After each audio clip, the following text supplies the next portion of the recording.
Female orgasm বিষয়টা কি? Female orgasm হচ্ছে নারীদের যৌন উত্তেজনার সর্বোচ্চ এবং চূড়ান্ত মুহূর্ত, যখন একই সাথে মস্তিষ্ক, স্নায়ুতন্ত্র এবং পেলভিক মাংসপেশি তীব্রভাবে আনন্দিত হয় বা সংকুচিত হয়। যখন শরীর এবং মন দুইটাই রিলিজ হয়, তখন সেটাকেই বলা হয় ফিমেল অর্গাজম। ফিমেল অর্গাজম যখন হবে তখন কিভাবে বোঝা যাবে? ফিমেল অর্গাজমের সময় পেলভিক মাসেলগুলার ছন্দপতন হবে, তীব্র শ্বাস প্রশ্বাস হবে এবং শরীর এবং মন রিলিজ হবে। ফিমেল অর্গাজমের জন্য কয়েকটা বিষয় খুবই জরুরি। 1 নম্বরে আসবে ক্লাইটোরিয়াল স্টিমুলেশন।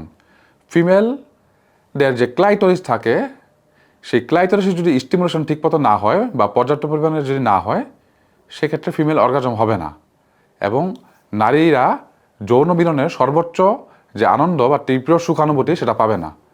2 নম্বরে থাকবে সময়।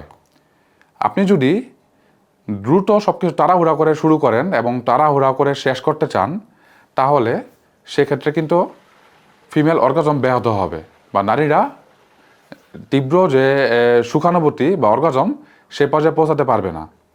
3 নম্বরে আসবে সময়। সময়ের ক্ষেত্রে পুরুষদের ক্ষেত্রে যেমন আনুমানিক 5 থেকে 10 মিনিটের মধ্যে বীর্যপাত হয়ে যায়, নারীদের ক্ষেত্রে কিন্তু সময়টা একটু বেশি লাগে।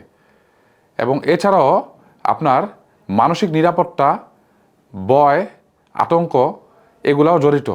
যদি একজন নারী ভয় এবং আতঙ্ক এবং তাড়াহুড়া নিয়ে যৌন মিলনে লিপ্ত হয়, সেক্ষেত্রে কিন্তু তার অর্গাজম পরিপূর্ণভাবে হবে না। অবশ্যই তাকে মানসিক নিরাপত্তা দিতে হবে, পার্টনারের প্রতি বিশ্বাস থাকতে হবে, তাহলেই ফিমেল অর্গাজম পরিপূর্ণভাবে সম্ভব।